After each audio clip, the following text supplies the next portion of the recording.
Bună, dragilor! Din câte observați, acum sunt pe un cont de cadou și am strâns 20k și vreau să-mi iau aripile Dragon Wings negre. Imediat le arăt. Sunt super bucuroasă pentru că în sfârșit îmi iau aripile. Oh my god! Ok, Wings. Vreau să-mi iau aripile. De la început mă gândeam pe asta violete, dar m-am gândit acestea negre pentru că se potrivesc la mai multe să zic așa, look-uri, outfit-uri. Așa că astăzi o să mi le iau. Eu pe contul principal am undeva level 8, cred că 9 și da, pentru că din câte știți contul meu a fost șters și trebuie să încep totul de la început, dar totul o să fie super.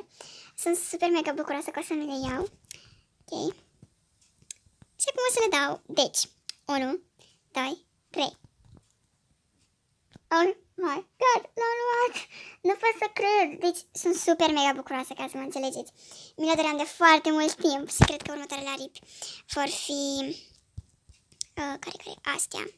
Sincer mă gândeam astea ca salve, dar că nu știu, mi s-au părut cam mici. Oricum, sunt super mega bucuroasă și cu acest clip o să fie super simplu și... da? Oricum, eu sunt super mega bucuroasă, nu o să pot merge pe contul principal pentru că vreau să mai stau să fac bani pe contul ăsta, să mai iau niște chestii. Deci, da, o să vedeți deja în următoarele clipuri, deci apăsați pe clopoțel, pe butonul roșu de subscribe ca să vă abonați. Dacă la voi este pe română, e bine, butonul va fi abonează-te și din roșu fă în alb, doamne, albastru, în sur, în gri. Da, apasă pe clopoțel ca să fii notificat de clipurile mele când mai postez, pentru că deja postez de 2 ori pe săptămână, ceea ce mă bucură. Sper că și pe voi. Da, sunt super mega bucuroasă, pur și simplu nu puteți să vedeți, din păcate, fața mea, dar eu sunt mega bucuroasă.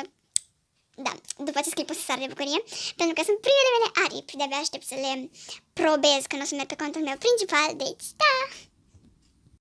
Pe curând, v-am pupat, pa, inimioarelor!